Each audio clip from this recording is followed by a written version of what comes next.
Bueno, muy buenas tardes para todos y para todas. Bienvenidos a este espacio maravilloso, este encuentro en donde nos vamos a enriquecer y vamos a hablar de la importancia de la jurisdicción indígena, de la justicia indígena y comunitaria. Para ello tenemos a unos invitados muy especiales, unos expertos en el tema, que me honra tenerlos aquí. Muy bienvenidos y bienvenida, Raquel.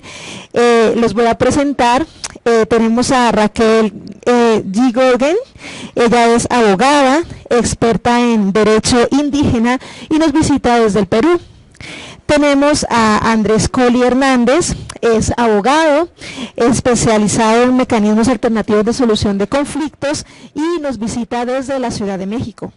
Tenemos a Rodolfo Mejía, quien es director de la USAID y viene desde El Salvador. Y tenemos a Pedro Silva, que es especialista en proyectos de justicia inclusiva de la USAID, para quienes, por favor, pido un fuerte aplauso. Muchas gracias. Bien, entonces para dar inicio a nuestra mesa de justicia indígena, vamos a empezar por las mujeres. Entonces yo le voy a dar la palabra a Raquel y voy a iniciar haciéndole la siguiente pregunta, para que nos empiece como un poquito a contar de todo su recorrido, de toda esa experiencia que tiene con respecto a la justicia indígena. Y viene.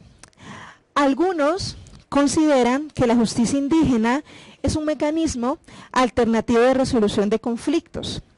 ¿Es así o qué diferencia, Raquel, hay entre los mecanismos alternativos de solución de conflictos y la jurisdicción indígena? Bien, bueno, buenas tardes con todas y todos. Buenas. ¿Me prestas el micrófono? Gracias.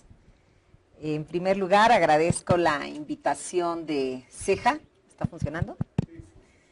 A esta reunión, a este encuentro, y sobre todo que hayan incluido este tema, ¿no? Porque efectivamente hace ya varias décadas, por ejemplo, el Banco Mundial promovió el tema de mecanismos alternativos a nivel no solo de América Latina, sino a nivel del mundo, en el Asia, etcétera. Yo estaba trabajando en Camboya y justamente uno de los temas que promovía el Banco Mundial era el tema de mecanismos alternativos, mediación, conciliación, etcétera.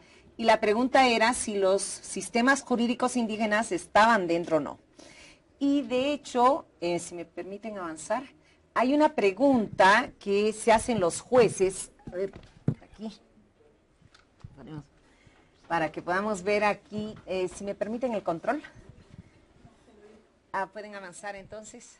Sí, ¿por qué es importante esta pregunta? Porque, por ejemplo, algunos jueces dicen, ¿cómo la justicia indígena va a juzgar a terceros que son de otra cultura? O inclusive grupos de feministas urbanas dicen por qué la justicia indígena tiene que obligar a que se resuelvan los casos ahí, tendría que ser optativo, ¿no? Entonces hay esos conceptos que vienen de la idea de los mecanismos alternativos, que son voluntarios, son optativos y que no son vinculantes o que no son obligatorios, que si alguien no quiere ir, no le pueden forzar a ir. Es más, en el Perú, el Tribunal Constitucional, en un caso, por ejemplo, en el que la justicia indígena citó a unas personas que estaban imputadas por homicidio, les dijo, vengan a la asamblea el próximo fin de semana, el próximo domingo, que ahí vamos a tener una asamblea para resolver este caso, ustedes están denunciados por esto. Ahí en la asamblea se va a ver. Y estas personas acudieron al Poder Judicial para denunciar a las autoridades indígenas por coacción. Y pidieron a la Fiscalía que ordene suspender esa asamblea del pueblo indígena. Este caso llegó hasta el Tribunal Constitucional, el tribunal dijo, bueno, sí, hay que controlar a los indígenas, ¿no? Y no amparó una acción que ellos presentaron para proteger la jurisdicción indígena en contra de esta denuncia penal por coacciones. Entonces hay ese concepto de que la justicia indígena solo es voluntaria y no puede ser obligatoria. Entonces, si avanzamos, yo creo que es muy importante, esta era un poco la motivación, por eso me parece muy importante esa pregunta, de que no es la justicia indígena un medio alternativo, voluntario, optativo, que depende de las partes y que no es vinculante y que si la gente no quiere ir, no va. No es así.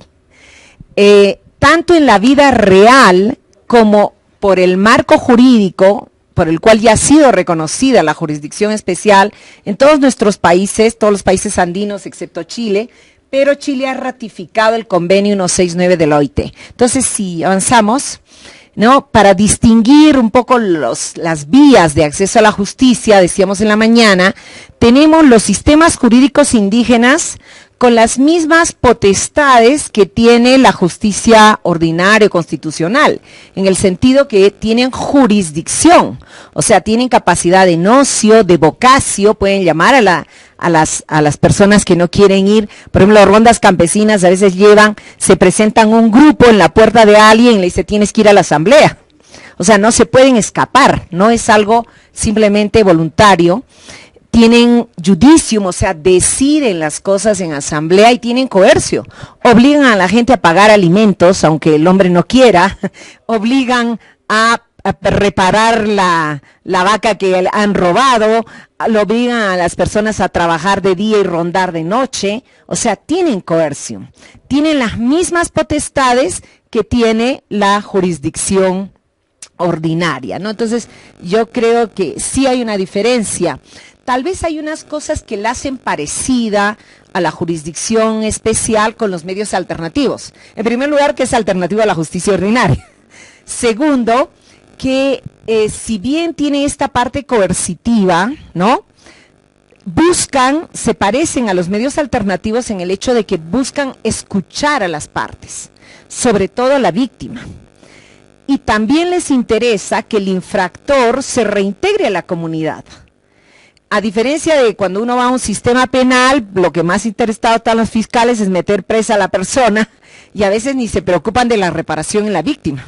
Y la víctima tiene la calidad jurídica de testigo, no es una parte en el proceso. En cambio, en los sistemas jurídicos indígenas les interesa reparar a la víctima, pero les interesa que el infractor no quede enojado y se vaya a la justicia ordinaria o que quede enojado y no cumpla con las reglas comunitarias. O sea, les interesa que el infractor entienda lo que ellos llaman su error. Yo recuerdo que cuando yo era estudiante todavía, acompañé a las rondas campesinas en una noche que rondan y tenían justo un infractor juvenil que en el día lo habían capturado porque había estado robando con otros y toda la noche le aplicaron como medida trabajar de día y rondar de noche. Y le decían, mira, nosotros de día trabajamos como campesinos de sol a sol y en la noche rondamos para que no haya ladrones como lo que tú has hecho, ¿no? Y toda la noche le decían, pero ¿por qué robas? Mira, tus papás son campesinos, a ver, dinos si es por vicio o por necesidad. Y al principio este joven ni les hablaba, nada. Ya casi en la madrugada se quebró el chico y les contó por qué robaba, que se había ido a la ciudad a estudiar, los amigos le habían convencido de tener dinero fácil, en el campo todo era accesible y se había unido a esta banda. Y luego este chico después, como dicen los ronderos, se vuelve un dirigente rondero, porque ya conoce lo que es el delito, cómo se hace, etcétera. Entonces, ellos no tienen cárceles como para meter a la gente ahí y olvidarse de ellos. Necesitan integrar al infractor a la sociedad. Entonces, sí se parecen eso en parte a los medios alternativos que busca responder al interés de las partes, se escucha lo que hay, pero va más allá de eso, porque no es solo un tercero, un conciliador, un mediador que ayuda a resolver el problema, sino es toda una asamblea, todo un pueblo que participa en esa resolución, pero tienen esa potestad de resolver los casos, aunque las personas no quieran, porque hay un interés superior que es la armonía comunitaria, ¿no? Gracias. Muchas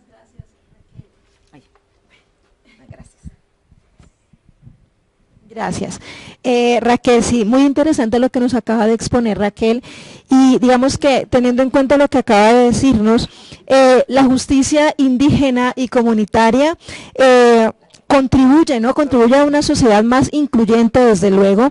Y entonces, en ese orden de ideas, Raquel, una pregunta. Pues entendemos, digamos, que existen unos límites, ¿no? También, de ese reconocimiento del derecho de la jurisdicción indígena, que son, digamos, los derechos humanos, ¿cierto? Entonces, en ese orden de ideas, Raquel, ¿qué correspondería entonces hacer en casos de violación de esos derechos humanos? Bien, bueno, antes de llegar a los límites, todavía creo que es importante ver cuál es el alcance de este reconocimiento, porque decíamos que está reconocido como una jurisdicción. Yo no sé si podemos poner la pantalla, tanto en las constituciones de Colombia del 91, como la del Perú del 93, la de Ecuador del 94 y también la del 2008, Bolivia, ¿no? La del 94 y 2009. Se ha reconocido, si avanzamos, a estos sistemas como sistemas jurídicos. Si avanzamos, por favor, un poco más, ahí. Estos instrumentos son vinculantes en nuestros países. De hecho, casi 15 países de las Américas han ratificado el convenio 169 de los 24 países que han ratificado en el mundo. Y ahí se reconoce el derecho consuetudinario, los métodos de control de delitos, si avanzamos, pero ya la Declaración Americana y la Declaración de Naciones Unidas ya no solo hablan de costumbres, sino hablan de sistemas jurídicos. Lo que significa que les reconocen todos aquellos elementos que antes hacían colisión con el sistema jurídico estatal. O sea, el tener autoridades, ¿no? Que ellos tienen su propio autogobierno, el producir normas en el Congreso, no, también los pueblos tienen esa capacidad de producir normas o su propio derecho consuetudinario, y esa colisión que tenían con el Poder Judicial, que a todos los pueblos indígenas, a las rondas campesinas en el Perú, los procesaban por usurpación de funciones, coacción, secuestro y un montón de delitos.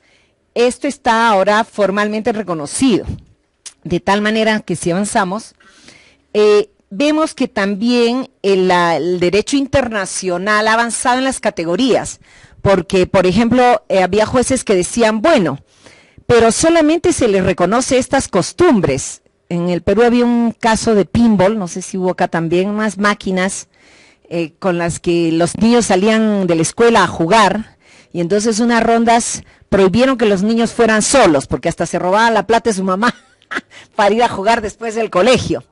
Y entonces los dueños de estos pinballs dijeron, no, solo se reconoce el derecho consuetudinario.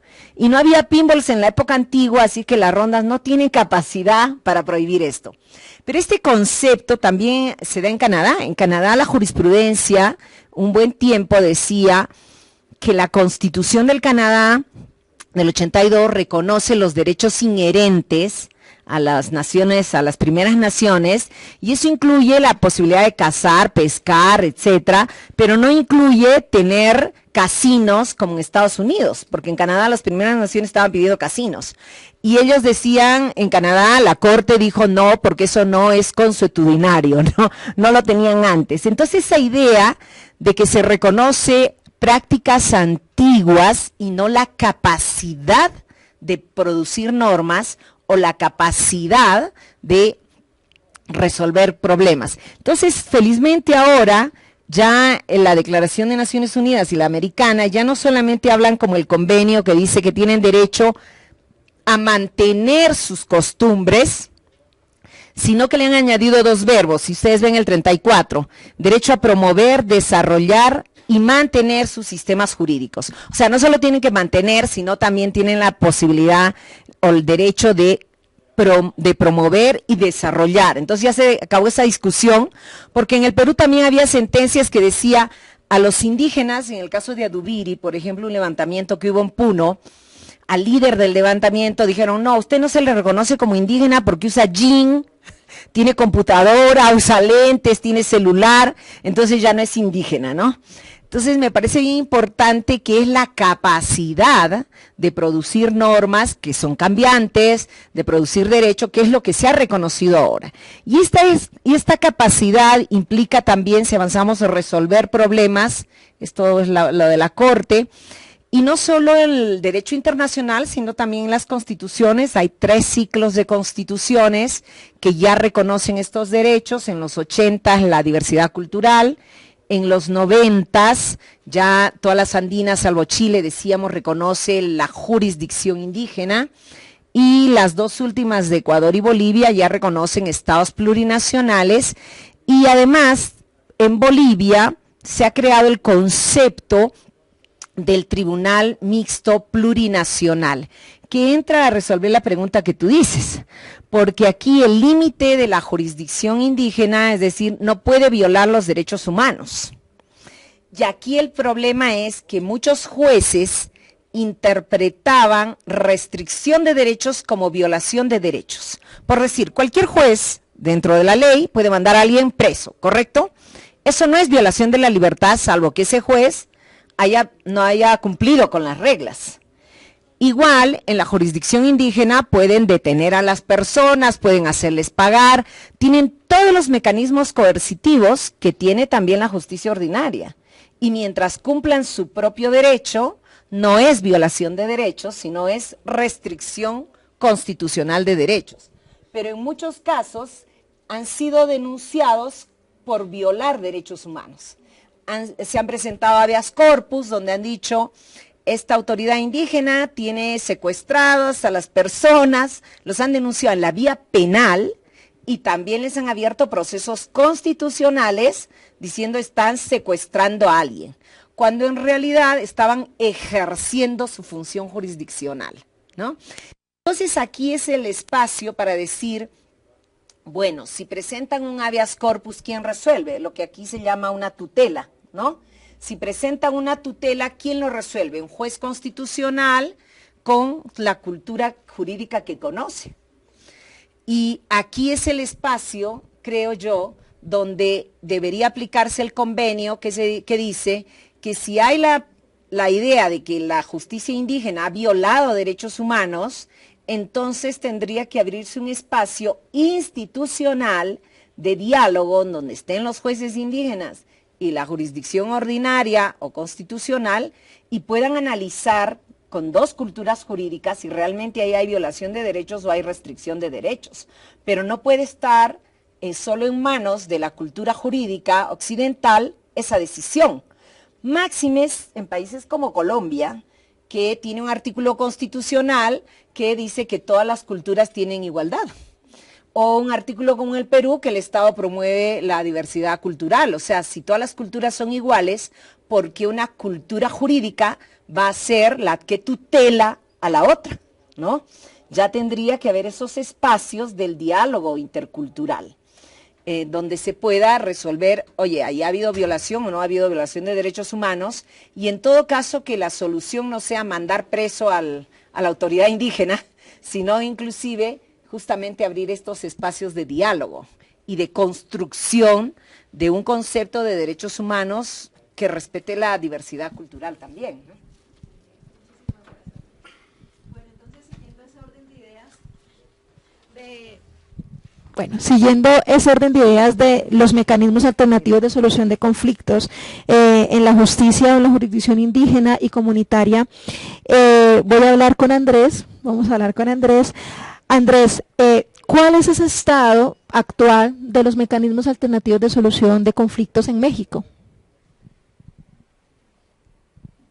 Primero que nada, muy buenas tardes. De ahí en fuera, si me pudieran poner mi presentación para poder ir platicando más a fondo acerca del proyecto que tuvimos el placer de implementar. Pero respondiendo a pregunta directa, el estado actual de los mecanismos en México es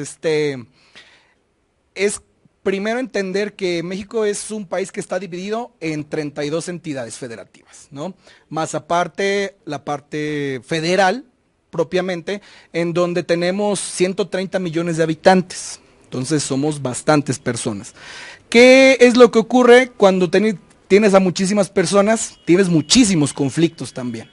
Y ahora, se desencadena en que cada entidad federativa tiene sus diferentes poderes judiciales, sus entidades jurisdiccionales, ordinarias, como han llamado, como lo hemos conocido en este seminario. En esta justicia ordinaria tenemos estos centros que son públicos, y dentro de estos centros públicos, pues bueno, tienen un límite en donde pueden, dentro de sus capacidades, llevar a cabo la resolución de ciertos y tales y cuales conflictos. Sin embargo, pues no se dan cabida para poder realizar toda esta situación. Es por eso que surge la necesidad de alcanzar la justicia, de alcanzar estos espacios para las comunidades. Surge, es un menester, tenemos que realizar esta labor con las comunidades y nosotros realizamos este proyecto que yo lo denominé la sistematización de la mediación y de los círculos de paz en las escuelas en una comunidad que se llama Ahueyahualco, en el estado de Veracruz, en México, ¿no? Esto con el fomento para la creación de la cultura de paz en comunidades rurales, ¿sale? Entonces, si podemos avanzar por ahí. Muchísimas gracias. Vamos a entender bien rápido de qué se trata esto. El proyecto fue en una comunidad de 3,000 habitantes, con un estimado de un 10% de población que se autodenomina indígena, que se autopercibe como indígena. Fue realizado en 3 escuelas, en una primaria, en una secundaria y en una preparatoria, las 3 escuelas que existen en la comunidad, ¿no? Se alcanzaron a 300 estudiantes y 22 personas docentes en los 3 planteles. Y como apunte preliminar que les voy a pedir que recuerden ese dato, teníamos 30 conflictos mensuales en el primer año post pandemia, dividido en estos 3 planteles educativos. Aquí está, y pueden ver, ese es el estado de Veracruz, ahí está México, el estado de Veracruz específico y el municipio donde se encuentra Ahueyahualco. Continuamos, por favor.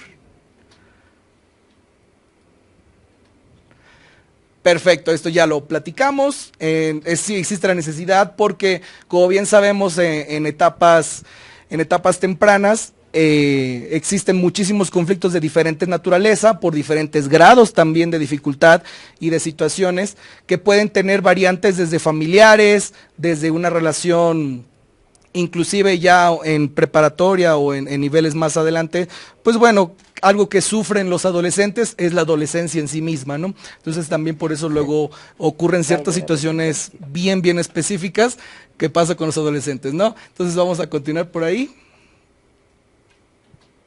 Ok, aquí me voy a parar tantito porque no puedo ver. De los objetivos fueron reducir la incidencia de conflictos en los planteles educativos, capacitar a las personas estudiantes, por ahí me lo quitan, y personas docentes en resolución de conflictos, formar a personas en técnicas de resolución de conflictos para que funjan como facilitadores en la comunidad, y finalmente este es el objetivo primordial, del cual me siento muy orgulloso, que es crear un efecto cascada. ¿Qué significa el efecto cascada? Las personas de la comunidad puedan replicar los conocimientos adquiridos en la resolución de conflictos. Ahora sí, continuamos, por favor. Perfecto. Las personas que fueron parte primordial de este proyecto fueron los estudiantes preparatoria, secundaria, primaria, equipo implementador, madres, padres de familia y personas estudiantes de todos los niveles, ¿no? Entonces de ahí partimos. Esos son los sujetos del proyecto. Y ahí vamos a entrar ya en materia bien fuerte. Continuamos, por favor. ¿Qué hicimos? Que es lo más importante: sesiones de mediación, sesiones de círculos restaurativos, capacitación básica y avanzada de resolución de conflictos, capacitación en negociación, el taller Aprender Haciendo, simulación de casos, y el taller de formador de personas formadoras, en donde vamos a hacer el efecto cascada. ¿Dice? Tengo una pregunta. Claro. Pues eso es como un poco recurrente porque las narrativas cambian dependiendo del país, del contexto. Claro. La mediación es aquella sesión en donde vamos a trabajar con diferentes partes para que lleguen por sí mismas a un acuerdo, así a grandes rasgos. ¿Sí respondí? Sí, Ok. sí, porque es que lo que pasa es que si uno pone a mirar desde el contexto colombiano, nosotros aquí tenemos la figura de la conciliación, que básicamente es el tercero Bien. que está ahí para coadyuvar. Que propone, ¿no? Que propone, exactamente. Sí. Porque aquí la mediación realmente, ¿en qué casos tenemos la mediación realmente nosotros en Colombia? Temas policíacos, en temas penales y en la Cámara de Comercio, ya en temas comerciales. Son los únicos ejemplos en los que se puede mirar uno el tema de la mediación. Y en materia de contencioso administrativa, que la mediación hace la Agencia Nacional de Defensa Jurídica del Estado. Pero entonces finalmente digamos que es como para digamos, dar como un poco más de contexto frente a qué lo que hace ese mecanismo en México. Porque Nosotros en el caso colombiano no tenemos el tema muy reglado. Claro. Porque es por norma, porque hay una ley, hay un estatuto de conciliación, las cámaras de comercio en sus reglamentos tienen establecidos unos parámetros, unas políticas del Estado en materia de mediación y conciliación. Claro. Y finalmente, pues digamos que dependiendo, yo desconozco por ejemplo en el caso en México si existe la figura del conciliador o si los mecanismos alternativos son igual de arreglados que aquí, porque en el caso de Perú hay conciliadores, hay mediadores y el tema, porque yo conozco Perú también, el Perú digamos que tiene muchas similitudes en el sistema judicial, pero el sistema judicial está mucho más organizado, allá hay muchos temas, claro, muchas cosas especializadas, pero eso cambia dependiendo del panorama y por lo menos a mí personalmente que soy conciliador y soy operador en procesos de insolvencia económica, pues también quiero tener como otro, es decir, tener como un amplio bagaje en cuanto a lo que son los temas conceptuales, porque la mediación igual se puede entender de distintas formas. En España es como una semi-híbrido entre el conciliador y lo que es la labor del mediador, que simplemente es una persona ahí que permite que esas personas por sí mismas arreglen su problema. claro. Sin una intervención directa, pero pues digamos que el contexto cambia o la narrativa cambia por las circunstancias. Le agradezco mucho por la precisión. No, qué maravillosa y qué valiosa esta participación. Aquí en México realmente tenemos, allá en México, perdón, tenemos la figura del facilitador, ¿no? Esta figura del facilitador, de la persona facilitadora, que en teoría a mí no me gusta y se me hace una ridiculez, podría ser 3 procesos al menos en materia penal. Podría ser 3 procesos, la mediación, la conciliación y la junta restaurativa. Puede hacer esas 3 cosas, que la junta restaurativa es un híbrido también que viene de los círculos, ¿no? Del guión Wagga Wagga por ahí, ¿no? Entonces viene todavía mucho más atrás. Si nos vamos en una cuestión, el facilitador de ahí en México tiene que certificarse para poder ejercer en cada estado. Tú no puedes, ahorita ya lo acaban de reformar y ya puede ser certificado de manera federal. Pero antes tú tienes que estar certificado, por ejemplo, en el Estado de México, si querías ejercer tu profesión como facilitador en Estado de México. No podías irte a Ciudad de México a ejercer tu profesión. Y tenías que certificarte también en Ciudad de México.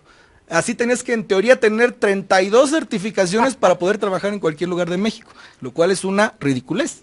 Si cruzo la frontera de un estado, ya se me olvidó todo lo que sé de negociación. Pues no funciona así, ¿no? Entonces, en ese sentido, es partir de esa situación. Ahora, ¿por qué usamos la mediación?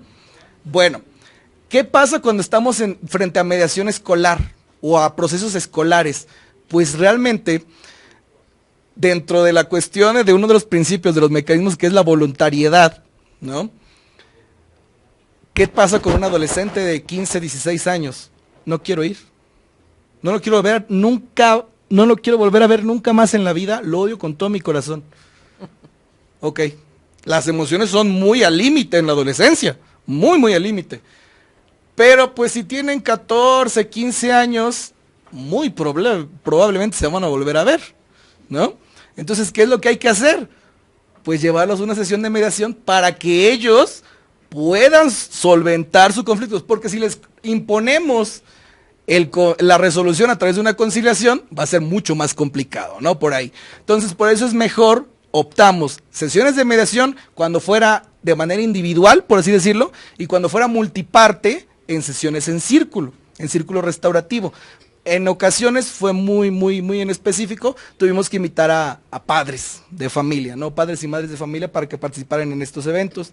Y pues esto ocurre, ¿no? La de ahí fuera la capacitación en básica y avanzada en resolución de conflictos. En negociación es importantísimo para poder hablar de resolver conflictos, pues hay que saber negociar también, hay que saber ceder.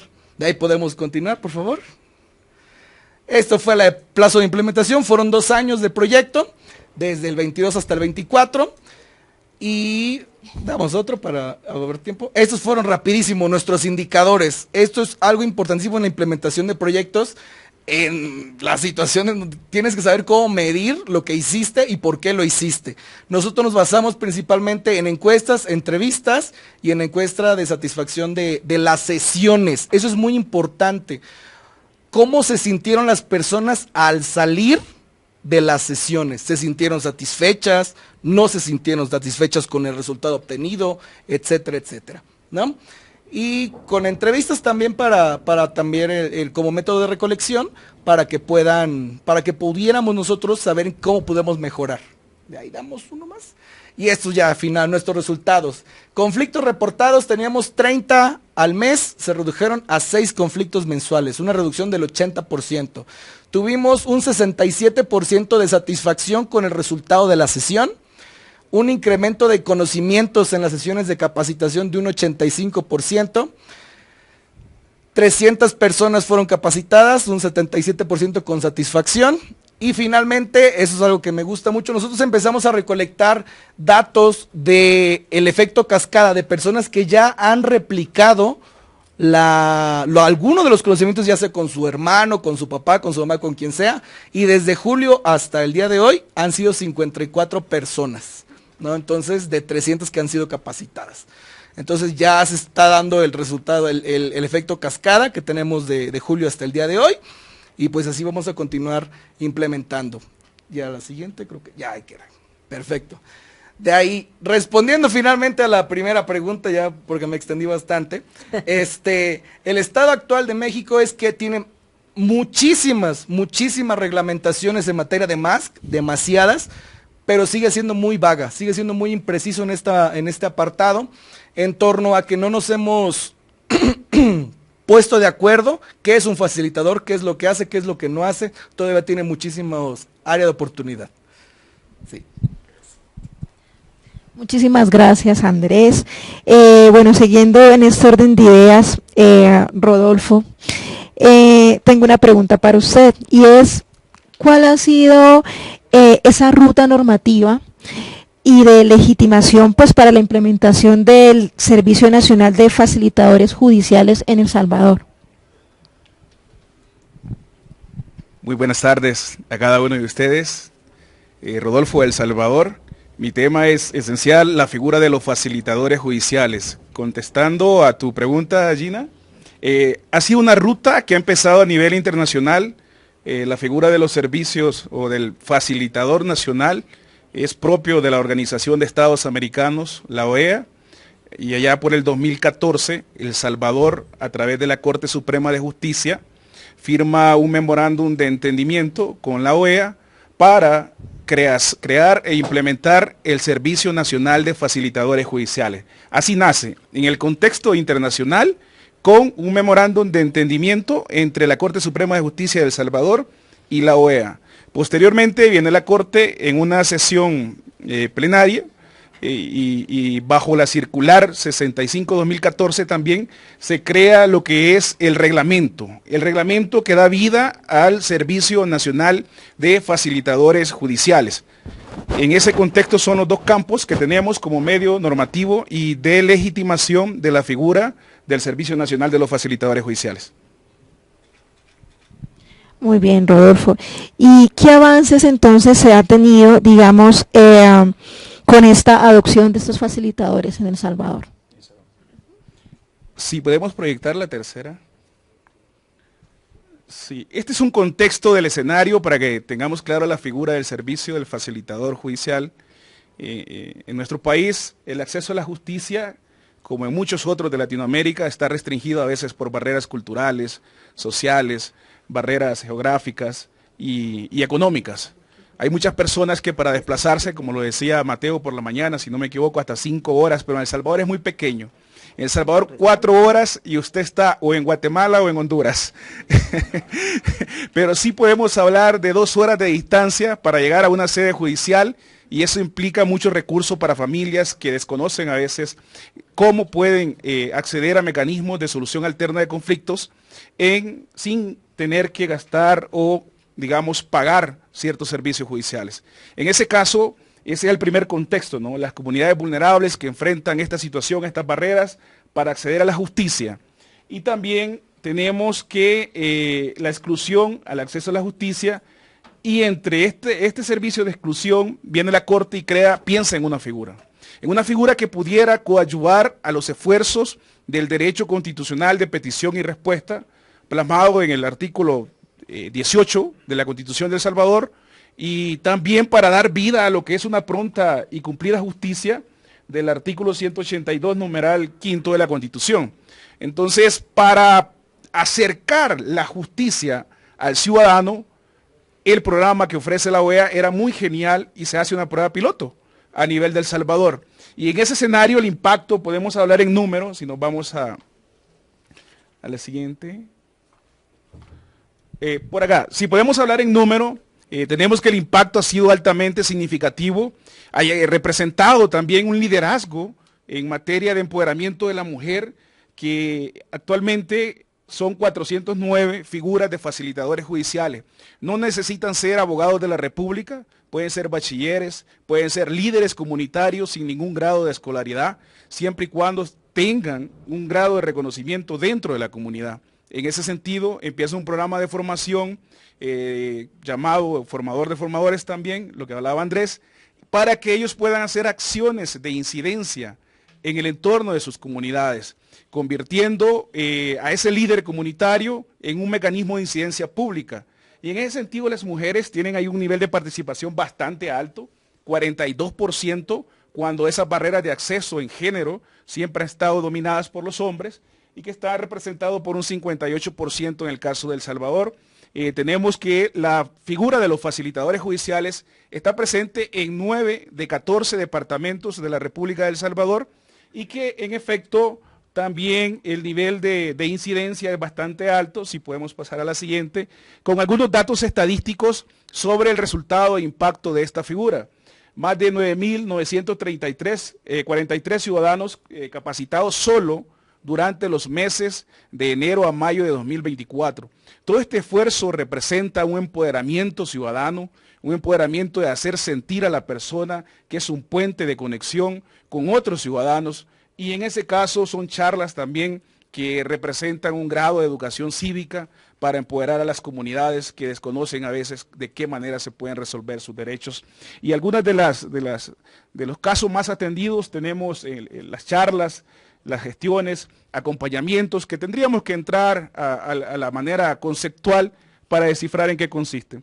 Algunas salidas alternas, trámites orientados por los juzgados, y los casos remitidos a sede judicial se ven disminuidos totalmente. Ese podríamos decir que es un impacto bastante grande. Actualmente el número de facilitadores sigue creciendo día con día, porque son más las personas que se están formando, y la Corte Suprema de Justicia ha tomado liderazgo para poder empoderar a las comunidades.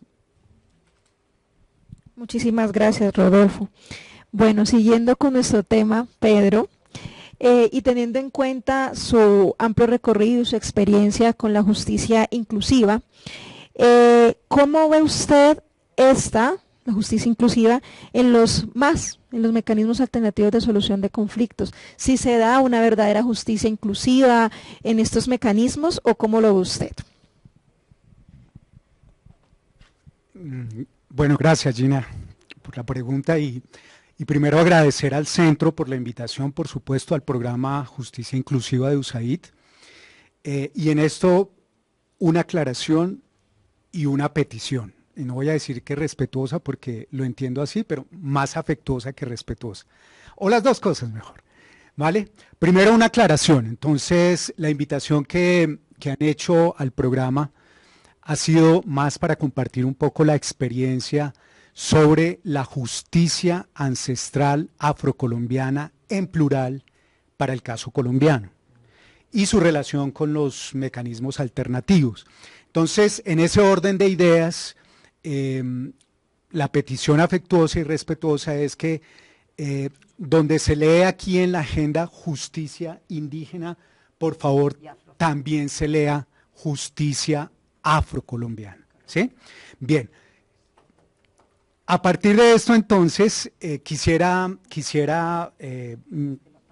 compartir esta experiencia como a partir de 3 reflexiones, y me voy a mover un poquito porque sí, la luz, sí, bien. Entonces la primera reflexión es la siguiente: ¿y qué es eso de justicia ancestral afrocolombiana, si para el caso de las Américas apenas estamos haciendo un proceso de comprensión sobre las justicias de los pueblos originarios? ¿No es cierto?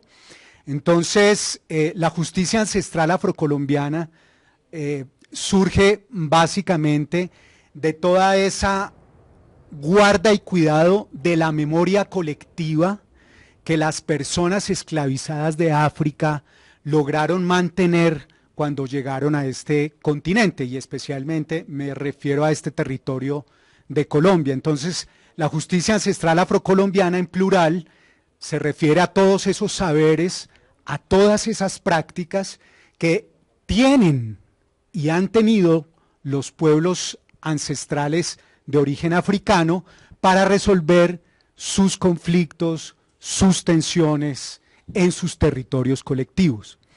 En ese orden de ideas, entonces, este conjunto de prácticas y saberes no surge ayer, ¿sí? Es un conjunto de prácticas y saberes que tiene una historia larga en el tiempo, y en ese sentido, recurrir a las huellas de africanía para el caso de Colombia es muy interesante, porque uno encuentra que el reconocimiento de estos saberes y prácticas viene desde muy temprano en la historia de los pueblos negros en Colombia. Por ejemplo, el primer pacto de paz que tienen los pueblos negros y marrones en este territorio se da en el año 1601, por allá en la región de los Montes de María, en el Caribe colombiano, justamente a partir de un proceso de resistencia a la esclavitud que tiene un pueblo que hoy todavía pervive en ese territorio. Me refiero al Palenque de San Basilio, ¿no?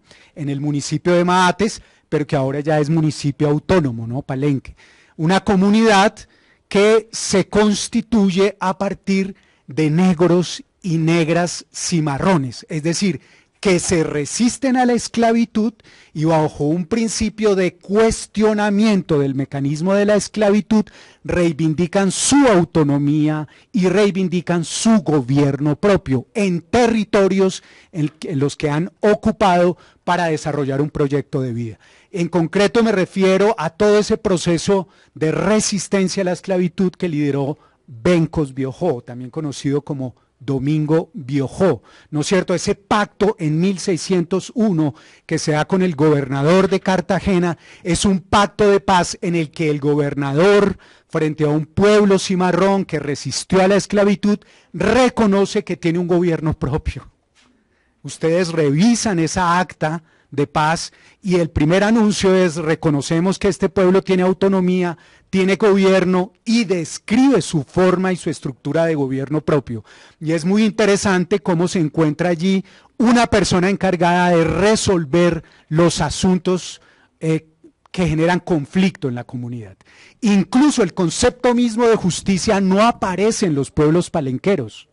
El concepto de justicia no existe en las lenguas originales de los pueblos negros que llegan aquí. Ese es un concepto propio al pensamiento europeo, ¿no es cierto? Y en ese orden de ideas, entonces implica para un caso como el de Colombia, tener que replantearse qué es un Estado de Derecho en una sociedad que se reivindica con diversidad étnica y diversidad cultural, ¿no es cierto?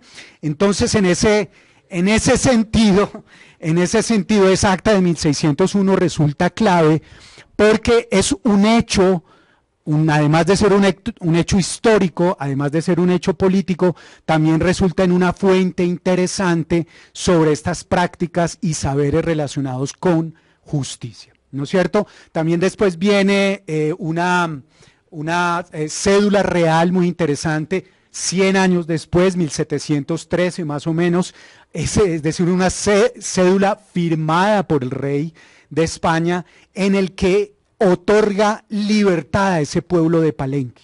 Imagínense ustedes, 1601 un pacto de paz, 1713 un acta real que reconoce a ese pueblo libre. Y miren cómo son las ironías del mundo. Colombia, como Estado de Derecho, apenas acaba de reconocer al pueblo de Palenque con una jurisdicción municipal, ¿no es cierto?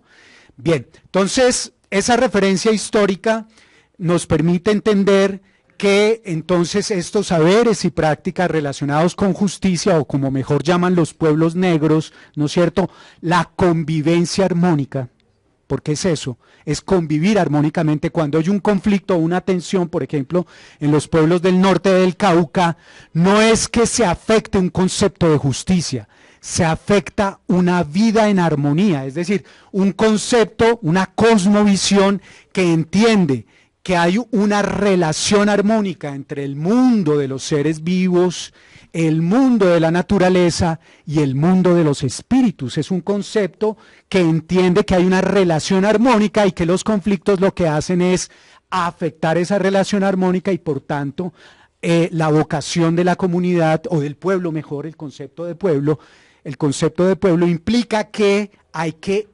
restituir la armonía. Por eso esas prácticas y saberes tienen más un carácter restaurativo que un carácter sancionatorio. Una gran diferencia entre el sistema jurídico nacional y esta justicia ancestral afrocolombiana. Bueno, ¿por qué decimos que es una justicia ancestral en plural?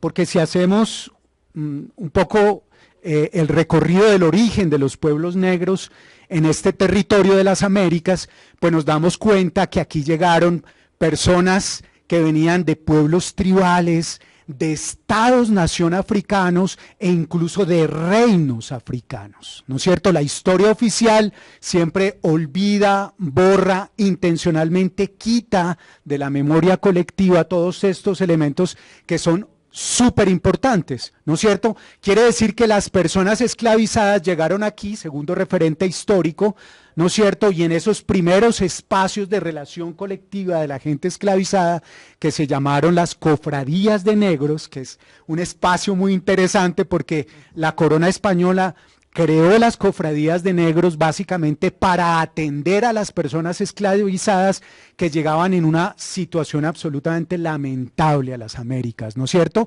Pero con un objetivo básicamente mercantil, que la mercancía no se nos dañe para permitir que el comercio de negros sea viable y posible, ¿no es cierto? Pero en estos espacios la gente negra lo que hizo fue reinventar su tradición cultural, ¿no? Primero, construir lenguajes comunes, identificar los idiomas de los pueblos tribales, sus tradiciones, y a partir de ello crearon espacios de resistencia. Por eso la lengua palenquera hoy se reivindica mucho por los pueblos negros, porque fue una forma de resistencia cultural y de comunicación para poder liberarnos. La idea de libertad, fíjense, llega a las Américas no por la tradición de la Ilustración, sino por la tradición de los pueblos africanos. Esa idea de libertad hoy permanece aún en las comunidades negras, afrocolombianas, raizales y palanqueras. Por eso las justicias ancestrales afrocolombianas tienen diversidades y tienen matices, ¿no es cierto? Y el tercer elemento para decirles es que todo el proceso de constitución, elemento histórico por supuesto, todo este proceso de constitución de pueblos cimarrones no solamente posibilitó un autogobierno, no solamente posibilitó un gobierno propio, sino que también enriqueció la manera de resolver conflictos, la manera de resolver tensiones.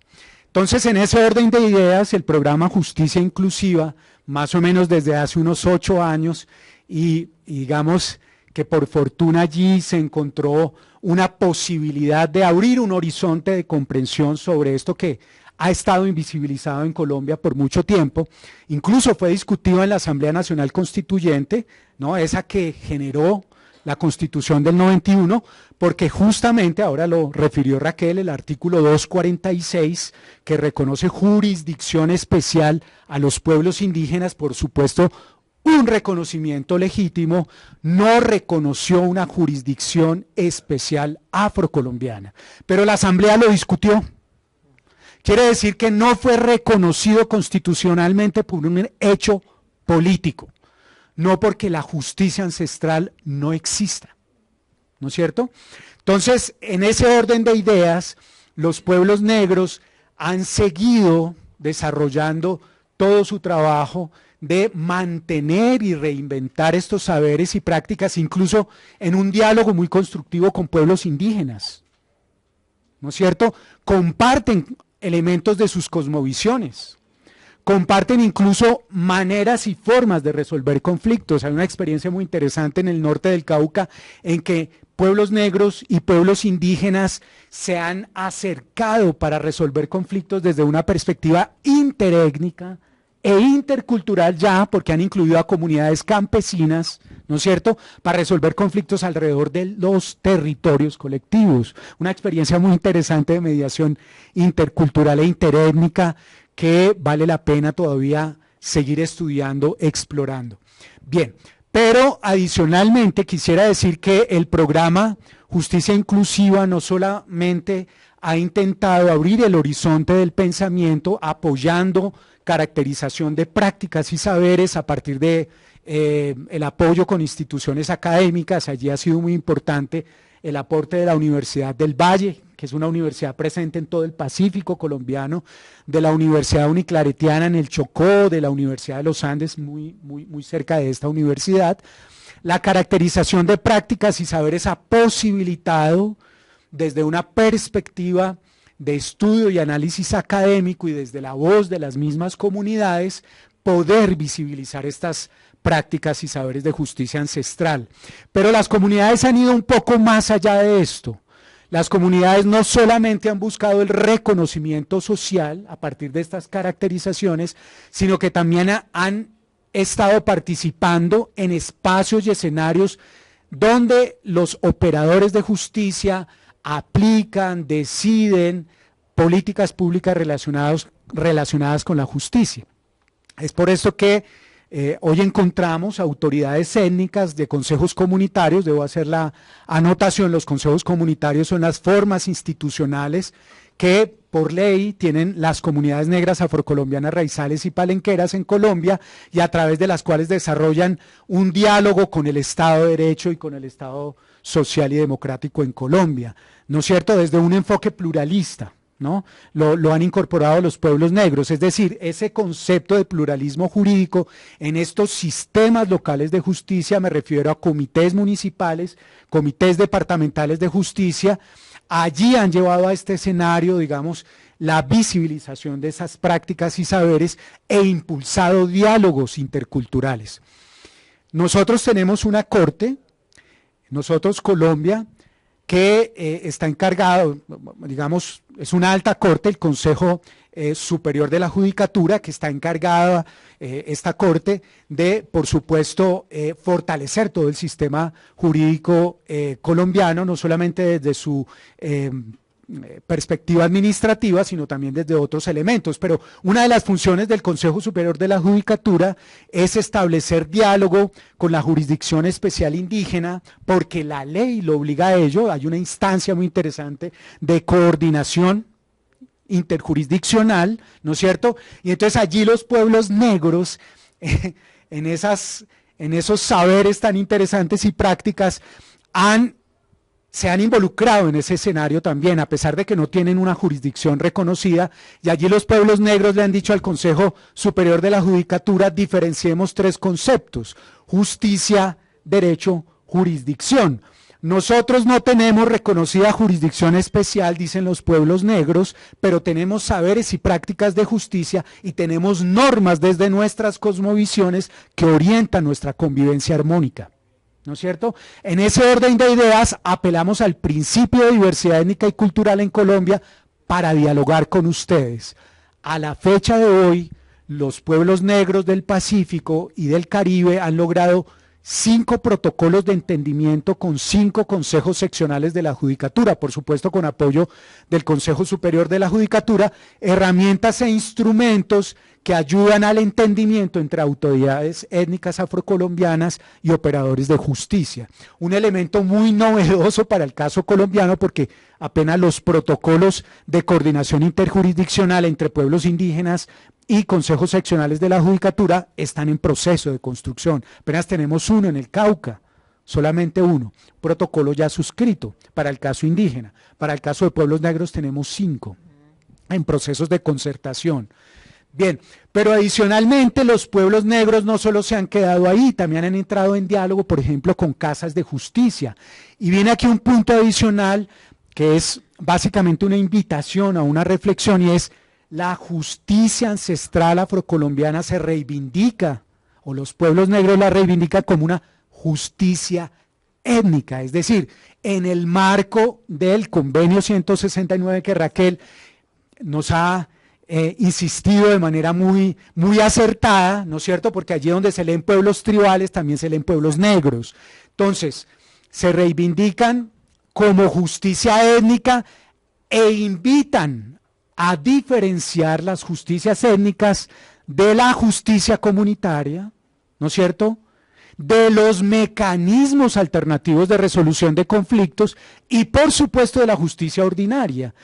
Y nos invitan a hacer una reflexión para diferenciar estos conceptos, no con el ánimo de excluirse del sistema judicial colombiano. Los pueblos negros lo que buscan es un reconocimiento legítimo, ¿no es cierto?, pero se entienden como parte del sistema.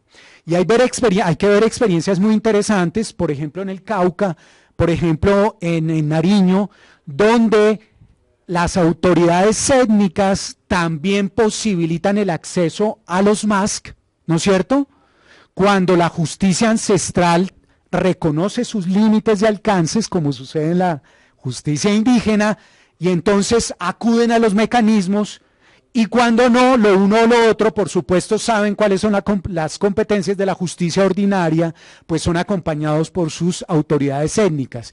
Hoy hay experiencias muy interesantes, por ejemplo, en el norte del Cauca, de jornadas de justicia rural que hacen los operadores de justicia, las casas de justicia, donde se oferta a las personas en la ruralidad la posibilidad de resolver sus conflictos en el marco de límites y alcances y en el marco constitucional, de solucionar su conflicto desde la justicia ancestral, desde la justicia comunitaria, desde los MASC o la justicia ordinaria. Es muy interesante porque creo que es allí donde el principio de diversidad étnica se hace efectivo y el concepto de pluralismo jurídico.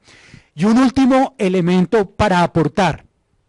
Hoy los pueblos negros en Colombia también le están apostando a mantener en la memoria colectiva estas prácticas y saberes que cada vez más se invisibilizan, y es por eso que hay procesos, por ejemplo, en el sur de Córdoba interesantes, en los que en los espacios de educación étnica o de etnoeducación, las instituciones de etnoeducación, los y las etnoeducadoras están transmitiendo a los niños, las niñas y los adolescentes todas estas prácticas y saberes de justicia ancestral, con un elemento muy interesante: todos esos mecanismos de resolución de conflictos que existen en escenarios juveniles y en escenarios de educación están teniendo el enfoque de la ancestralidad. Construyen museos, eligen autoridades étnicas juveniles para resolver conflictos a partir de sus propias prácticas y saberes, y de alguna manera también contribuye a la construcción de paz.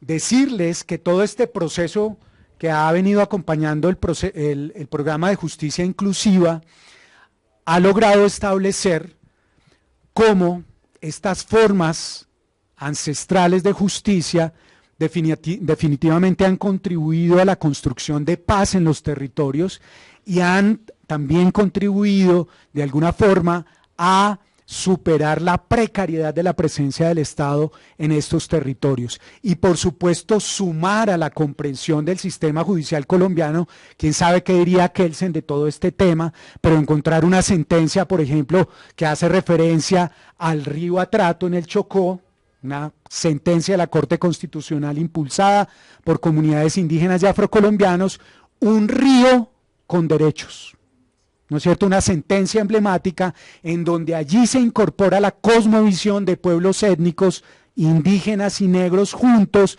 para reivindicar la condición de derechos que tiene un río y lo que significa para la vida de los pueblos étnicos y la vida de los territorios colectivos. Gracias.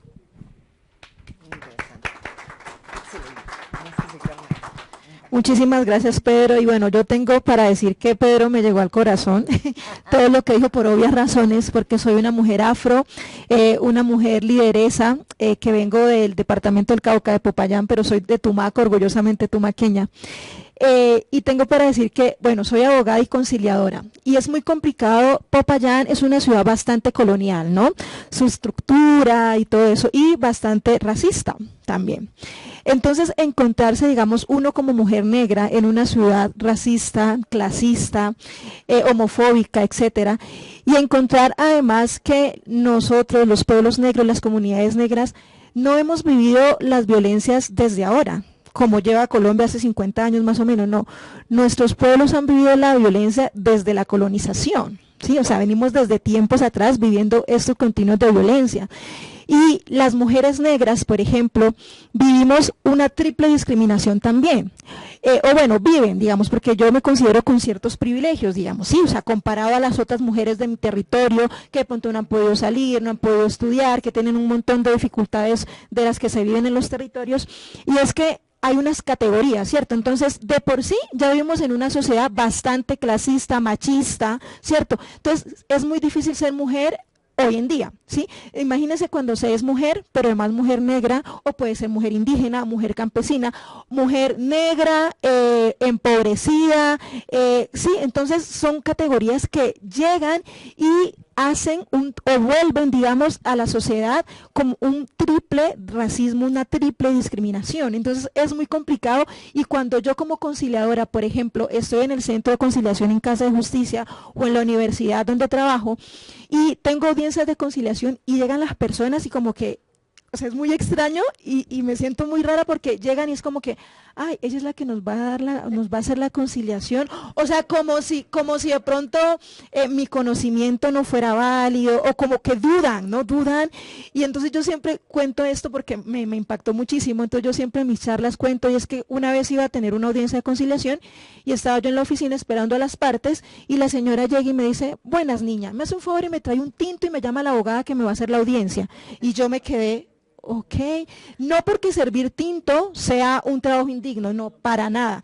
Es la categoría, es como te estereotipan porque tú eres una mujer, y si eres una mujer negra, entonces sí o sí debes cocinar. Si eres una mujer negra, disculpen lo que voy a decir, pero hipersexualizan nuestros cuerpos. Entonces yo escucho muchísimas cosas horribles de amigos, no compañeros, que disculpen lo que voy a decir, pero lo dicen, el que no ha comido negra no va al cielo, preséntame un hombre negro, porque es cierto que los negros la tienen grande, cierto que... Entonces son estos estereotipos que son muy fuertes, ¿sí? Y que yo como mujer negra, como abogada, como conciliadora, que estoy metida en todo esto de los MAGs también, yo digo, bueno, ¿cómo funciona también esto, no? En los MAGs, ¿cómo se le hace justicia? Efectivamente lo que usted hablaba, Pedro, justicia a estas comunidades, a estas mujeres, a estos hombres negros, a los niños, a las niñas negras. Cuando los niños y las niñas negras sufren bullying en el colegio por su color de piel, ¿sí? Cuando un niño o una niña me dice a mí cuando yo doy los talleres, no, es que yo no quiero ser negro, o yo no quiero ser negra. Entonces a mí nadie me prepara para yo decirle a una niña de 7 años cómo no ser negra, si es una niña negra, ¿sí? Entonces es un tema bastante complicado, y que tenemos una norma y tenemos la Constitución del 91 excelente, o sea, los mejores artículos las tiene nuestra Constitución, pero claro, están ahí escritos muy lindos, pero en la vida real, pregunta usted cómo es. Por ejemplo, ¿cómo sanan nuestras comunidades? Yo estoy ahorita haciendo la tesis de mi maestría, y mi tesis es sobre cómo sanan las mujeres negras del Pacífico mediante los cantos ancestrales, ¿sí? ¿Cómo es su forma de sanación de esas violencias continuas de los territorios que han sido, digamos, olvidados por los gobiernos de turno, ¿sí? El Chocó, Tumaco, bueno, todos esos territorios en donde ni siquiera tampoco el internet llega, ¿sí? Entonces, si acá nosotros en las ciudades pasamos trabajo, como se dice coloquialmente, con el internet, se nos cae, ustedes imagínense en un territorio afro, en una vereda, en un campo, ¿sí? ¿Cómo se hace una audiencia virtual, por ejemplo, en un territorio afro, en una vereda? Es imposible, es complicado, ¿sí? Entonces, digamos, ¿cómo tener en cuenta esta justicia inclusiva a estas comunidades negras, a estas mujeres negras, a los niños y a las niñas? Por ejemplo, ¿cuántas escritoras negras ustedes conocen o han leído, por ejemplo? ¿Cuántas escritoras negras colombianas o afrocolombianas ustedes conocen o han leído? Sí, muy pocas, las hay. Aquí tienen a una, yo escribo cuentos afroinfantiles, por ahí tengo mis cuentitos, pero entonces digamos que son muy poquitas y se visibilizan muy pocos. Y a mis estudiantes yo doy clase de cátedra de estudios afrocolombianos en la Universidad del Cauca. ¿Y qué pasa? Yo tengo, digamos, nuestra Constitución del 91 llegó bien, en el 91 perfecto, pero adivinen cuánto tiempo tuvo que pasar para que nuestras comunidades negras tuvieran una ley propia, digamos. 3 años después, que es la ley 70, ¿cierto? Y entonces en la ley 70 se exige, se dice que hay que implementar la cátedra de estudios afrocolombianos, ¿sí? En las instituciones públicas y privadas. En Popayán, si no estoy mal, más o menos hay como 42 colegios públicos, pero adivinen, de esos 42 colegios públicos, ¿cuáles implementan la cátedra? Si son 3, son, mejor dicho, muchos. ¿Sí? En la Universidad del Cauca somos pioneros en dictar la cátedra de estudios afrocolombianos como una FIS y pasan todos los chicos, todos los estudiantes de todas las carreras, pasan por nuestros salones y es maravilloso porque, claro, en el subconsciente de la gente piensa que la cátedra de estudios afrocolombianos es para los negros. Y la cátedra de estudios afrocolombianos no es para los negros.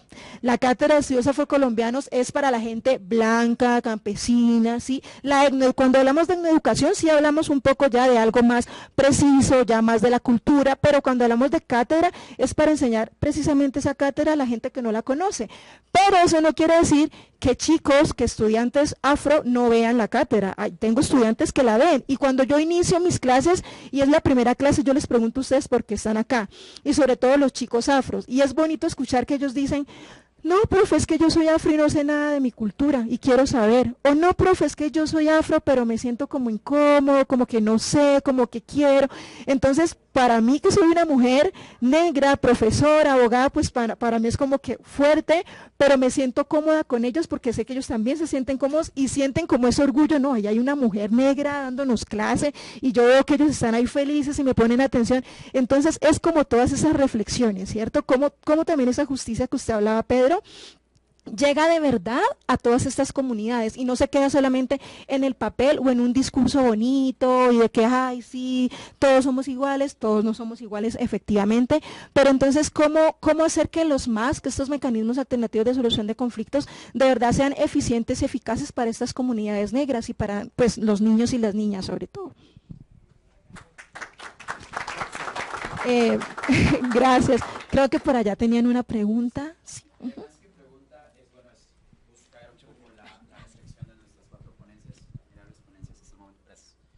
Es buscar justamente un poco encaminado a la reflexión desde justamente los hallazgos que nos comentaban durante la mañana del Centro de Estudio de Justicia de las Américas, justamente para poder conocer como un poco respecto a todo este tema de mecanismos y ahora encaminado también al tema indígena y comunidades afrodescendientes.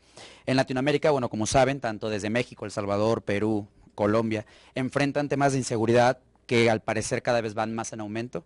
Esto a su vez también en comunidades indígenas, en comunidades afrodescendientes, incluso es aún mayor, además desde luego de enfrentarse a problemas que vienen con todo su contexto, siendo víctimas también de desplazamiento, teniendo tasas de educación menores a las habituales, digamos, a lo que se encuentra en, zonas conurbadas, por verlo de alguna forma. Esto a su vez, dentro de todas estas cifras, y ya dada la inseguridad que existe en cada uno de esos países latinoamericanos, las personas habitualmente desconfían de un sistema de justicia, desconfían de acercarse, y lo mencionaba justamente el maestro Mateo durante la mañana, en el que las personas lo piensan, básicamente, o como decimos en México, le piensan a entrar en un sistema de justicia al no saber con quién están hablando, qué es a lo que se van a enfrentar. Con todo este contexto, y también a una consideración particular, comparto con Allende que justamente los jóvenes significan revolución, los jóvenes buscan este cambio de paradigmas. Teniendo esto en cuenta, me gustaría poner la pregunta en la mesa, buscando su reflexión. ¿Es suficiente la capacitación, como escuchábamos en la mañana, de jueces, de funcionarios, crear más centros de justicia, acercar más a las personas a centros de justicia alternativa como conocemos en México?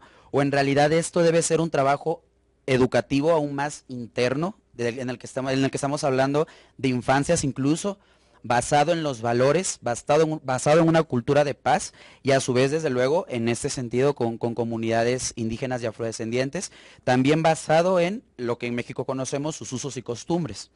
Entonces, busco como esa reflexión de parte de ustedes, si esto se trata de un trabajo únicamente estructural a nivel Estado, o esto en realidad, desde mi perspectiva, se trata de un tema de un sistema educativo que a su vez fortalezca un sistema de justicia que a su vez fortalece la seguridad de una comunidad en general. Esa sería la pregunta.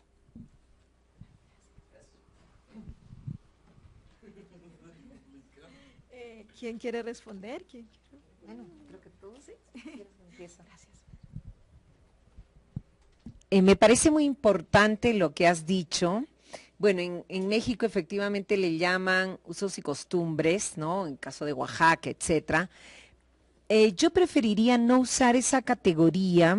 ¿Por qué? Porque, si me ayudan con el PPT, esa categoría fue dada por una ley de Carlos V de 1555, en el marco del reconocimiento de las normas y también el fuero de indios, porque por razones prácticas la corona en esa época pues tenía, como decía Carlos V, no se acostaba el sol en sus reinos, tenía en el África, ¿no? Filipinas, etcétera, Américas. Entonces no podían mandar un juez y un funcionario español a cada pueblito. Entonces lo que decidieron fue reconocer el fuero de los pueblos de indios y también sus normas, solamente que para casos pequeños. ¿Podemos poner, cómo te llamas? El PPT mío, por favor. Mira, rápidamente quiero mostrarte una pantalla de esa ley de Carlos V y me preocupa porque uno de los problemas que hay ahora es que a pesar de que se ha reconocido el derecho y la jurisdicción indígena en el derecho internacional, por ejemplo, la Declaración Americana habla de jurisdicción indígena. La Declaración de Naciones Unidas habla de sistemas jurídicos indígenas. El convenio habla de instituciones y derecho consuetudinario. Si puedes seguir avanzando, por favor. Ya que yo te voy a avisar cuando paras. Sigue. Aquí. Retrocede un par. Miren, una más, ¿puedes retroceder? Esta ley de 1555, está en las leyes de Indias, las pueden googlear, ¿no? Dice, ordenamos y mandamos, reconocen que se guarden las leyes que los indios tenían antiguamente. O sea, en la era colonial, la corona dice, sí, los indios tenían leyes. Y luego dice, ordenamos y mandamos que las leyes y buenas costumbres que antiguamente tenían los indios para su buen gobierno y policía y sus usos y costumbres observadas y guardadas después que son cristianos, y que no se encuentran, o sea, que no se chocan con nuestra sagrada religión ni con las leyes de este libro, y las que han hecho y ordenado de nuevo se guarden y ejecuten. ¿Qué quiere decir? Que reconoce Carlos V que antes los indios tenían leyes, o sea, producían derecho. Pero después de que son cristianos, o sea, después de que son colonizados, ya no les permiten producir nuevas leyes. Solamente usos y costumbres que no chocan ni con la religión, ni con las leyes coloniales. Y algunos creen que ese es el marco del reconocimiento actual del derecho indígena. No puede chocar con la Constitución, no puede chocar con las leyes. Como dice la fórmula del 246 colombiana, que felizmente la Corte dijo, no se puede decir que la jurisdicción indígena no puede chocar con las leyes y la Constitución porque se quedaría vacío ese reconocimiento. Solamente tiene 4 límites, ¿no? No puede matar, torturar, esclavizar y tiene que cumplir su propio debido proceso. Pero esta es la mentalidad que hay en muchos jueces, que la ley indígena solo es usos y costumbres limitados. Y la otra pantalla, para terminar este punto, que puedes, por favor, mover, ya. Que la jurisdicción que reconocía también las leyes de Indias a los caciques o curacas era para casos criminales en los que no había pena grave. O sea, si había pena de muerte, mutilación de miembro, castigo atroz, esos casos donde había pena grave no eran de competencia del fuero indígena. Los casos graves iban a las audiencias y gobernadores. Y en materia civil, la misma historia. Solo podían conocer casos hasta 3 reales, ¿no? O sea, casos civiles de menor cuantía. Y actualmente se han quedado con esa idea muchos jueces. Dicen la justicia indígena o afro no puede ver casos graves, solo tiene que ver casos menores. Y a pesar de que las constituciones, todas las nuestras, ninguna dice, solo pueden ver casos pequeños, ni el convenio 169, los jueces en proyectos de ley, en sentencias, dicen no pueden ver casos de violación, como la ley de deslinde de Bolivia, o una sentencia del Tribunal Constitucional del Perú que dice que la justicia indígena no puede ver casos de mujeres embarazadas, de niñas, de menores, de personas vulnerables, con lo que presupone que son salvajes los indígenas, ¿no? Al ver esos casos, o son menores, incapaces, que no pueden ver esto. Entonces, yo creo que hay que dar ese salto de este pluralismo jurídico subordinado de cuño colonial a un pluralismo jurídico igualitario basado en la igual dignidad de pueblos y culturas, ¿no? Y ese salto es lo que nos permite entender que ellos tienen decisiones que deben ser acatadas por toda persona y también por entidades públicas. Y yo al respecto quisiera poner un ejemplo, abusando del tiempo, quisiera saltarme un ejemplo en el Perú aquí, puedes retroceder. Esta es una mujer indígena, Mashigenga, su cónyuge murió, él era profesor bilingüe, su cónyuge, y fue a reclamar de la Amazonía, sí, por Cusco, por ahí. Fue a reclamar la pensión de viudez y le dijeron, lo siento, pero ¿dónde está su partida de matrimonio civil? No tengo. Ah, entonces, bueno, ahí había una misión, ¿no? Entonces en la misión creo que el cura les casó, bueno, puede usar esa partida como prueba y haga un juicio contra sus 8 hijos, porque eso va a modificar la masa hereditaria. Esa mujer le pidió el gobierno.